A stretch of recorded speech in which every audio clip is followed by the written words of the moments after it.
हाँ जी, स्वागत है आपका एक और वीडियो में। तो फाइनली 4-5 दिनों के गैप के बाद में एक और नया आईपीओ ओपन हो चुका है, जो कि 29 अक्टूबर से लेकर 31 अक्टूबर के बीच में ओपन रहने वाला है। तो आईपीओ का नाम है ओरकला इंडिया लिमिटेड का आईपीओ। तो इस वीडियो में हम जानेंगे कि इसकी वर्तमान में जीएनपी क्या चल रही है, इसके फाइनेंशियल और फंडामेंटल्स और इसके पॉजिटिव और नेगेटिव, और लास्ट में जानेंगे इसमें अप्लाई करना चाहिए या नहीं करना चाहिए। तो सबसे पहले जानते हैं इसकी जीएनपी। आज के दिन जिस दिन मैं वीडियो शूट कर रहा हूँ, इसकी जीएनपी चल रही है 20%।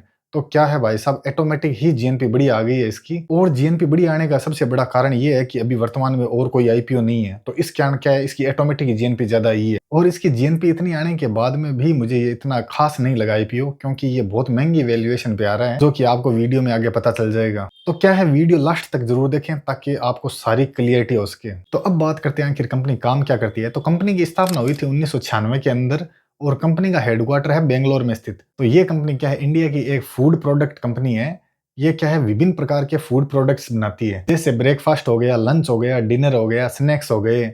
ये विभिन्न प्रकार की चीजें बनाती है ये कंपनी। और यह कंपनी एमटीआर फूड्स, ईस्टर्न और रसोई मैजिक जैसे आइकॉनिक ब्रांड की मालिक है। तो क्या है, बहुत बढ़िया काम है इस कंपनी का। और यह कंपनी इंडिया के 28 स्टेट्स और 6 यूनियन टेरिटरीज के अंदर काम करती है। तो नो डाउट कंपनी बहुत बढ़िया है और अपने सेक्टर के अंदर अच्छा खासा काम कर रही है। तो ये आईपीओ ₹1 फेस वैल्यू पे आ रहा है। तो फेस वैल्यू के हिसाब से इसकी वैल्यूएशन बहुत महंगी है भाई साहब। और इसका बैंड प्राइस है ₹695 से लेके ₹730 के बीच में। तो क्या है, बैंड प्राइस भी इतना कोई खास अट्रैक्टिव नहीं लग रहा। और इसका इश्यू साइज है ₹1667 करोड़ का, और पूरा का पूरा ऑफर फॉर सेल है। तो भाई साहब बहुत ही बड़ी नेगेटिव बात है, आप कोई भी आईपीओ लेकर आ रहे हो और पूरा का पूरा ऑफर फॉर सेल लेके आ रहे हो, तो क्या है, इसका एक भी रुपया कंपनी की ग्रोथ में काम में नहीं आने वाला है। पूरा का पूरा प्रमोटर्स अपनी होल्डिंग बेच के निकल जाएंगे। और एम्प्लॉइज को ₹69 का डिस्काउंट दिया जा रहा है, और रिटेल कोटा है 35%। तो अब जानते हैं इसके की पॉइंट्स 2025 के। इसकी ROCE निकल के आती है ₹32 के लगभग। तो क्या है, ROCE बढ़िया है, ये अच्छी बात है। और इसकी रिटर्न ऑन नेटवर्थ निकल के आती है 13.8%।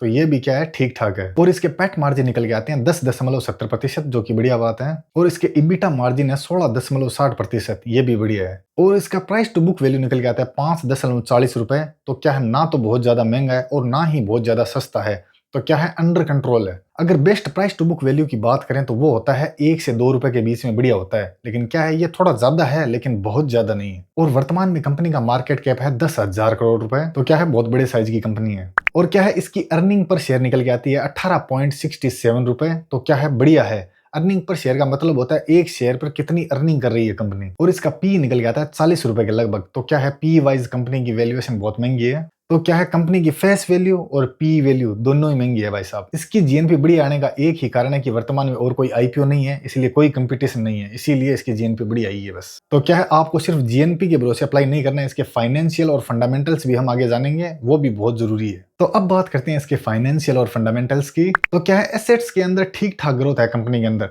2023 और 24 में अच्छी खासी ग्रोथ है, लेकिन 2025 में 2024 की तुलना में कमी आई है एसेट्स के अंदर। अगर इसकी इनकम की बात करें तो साल दर साल ग्रोथ है। और क्या है, 2025 के अंदर इसके हाथ में ₹2455 करोड़ की इनकम है। तो क्या है, बढ़िया बात है। अब बात करें इसके प्रॉफिट आफ्टर टैक्स की, तो इसमें क्या है, साल दर साल ग्रोथ नहीं है। 2023 के अंदर ग्रोथ है, लेकिन 2024 के अंदर कमी आई है, और 2025 के अंदर वापस रिकवरी करी है इसने। और इसके इबिटा में भी साल दर साल ग्रोथ है। और भाई साहब, इसकी नेटवर्थ की बात करें तो साल दर साल कम ही हुई है, बड़ी नहीं है। तो क्या है, ये एक नेगेटिव पॉइंट है। और 2025 के अंदर इसके हाथ में ₹2445 करोड़ की रिजर्व है, जो कि बढ़िया बात है। और भाई साहब, कंपनी के हाथ में 2025 के अंदर 2 करोड़ की उधारी है। तो क्या है, ये उधारी तो ना के बराबर है, ये तो एक अच्छी बात है। तो क्या है, इस कंपनी के फाइनेंशियल और फंडामेंटल बहुत जबरदस्त तो नहीं है, लेकिन खराब भी नहीं है। तो क्या है, रेगुलर ग्रोथ नहीं है और कोई दिक्कत की बात नहीं है। अब बात करते हैं कंपनी की पीयर्स कंपैरिजन की, कि इसकी जैसी ही और कंपनी है उसके क्या हाल है। तो क्या है, आरएचपी के अंदर इसने एक ही कंपनी को अपने पीयर्स कंपैरिजन में बताया है, और वो है टाटा कंज्यूमर की कंपनी। तो क्या है, टाटा कंज्यूमर का पी निकल के आता है ₹90 के लगभग। तो क्या है भाई साहब, बहुत ज्यादा है। और इसका पी निकल के आता है ₹40 के लगभग।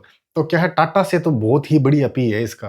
क्या है, अपने कंपैरिजन में तो दूसरी कंपनियों से ठीक ठाक ही है। अब जान लेते हैं कंपनी के पॉजिटिव और नेगेटिव्स। और कंपनी के पॉजिटिव में बात करें तो कंपनी का काम बहुत बढ़िया है, और कंपनी के फाइनेंशियल और फंडामेंटल भी ठीक ठाक है। तो क्या है, कंपनी के पॉजिटिव से ज्यादा नेगेटिव निकल के आ रहे हैं। अगर नेगेटिव में जाने तो कंपनी का फेस वैल्यू बहुत महंगा है, पी बहुत महंगा है। अगर तीसरा नेगेटिव जाने तो साल दर साल ग्रोथ नहीं है कंपनी के अंदर। और अब लास्ट में देखें तो क्या इसमें अप्लाई करना चाहिए या नहीं करना चाहिए, तो मैं आपको बोलूंगा अभी आपको वेट करना चाहिए, क्योंकि अभी बहुत दिन बाकी हैं और इसकी एंकर लिस्ट भी आने वाली है। तो क्या है, इसकी एंकर लिस्ट को भी देखेंगे कि कैसी आई है, और क्या है, अभी 4-5 दिन बाकी है, तो बाद में देखेंगे कि इसकी जीएनपी क्या चल रही है। अभी तो बढ़िया चल रही है, लेकिन आगे का कोई भरोसा नहीं है, क्योंकि जीएनपी एक अनुमान होती है। तो क्या है, जीएनपी तो मैनिपुलेट भी हो सकती है, सिर्फ दिखाने के लिए भी होती है कभी-कभी। तो इस आईपीओ का फाइनल डिसीजन के बारे में मैं एक वीडियो और बनाऊंगा आगे। आप चैनल को जरूर सब्सक्राइब कर लीजिएगा। धन्यवाद।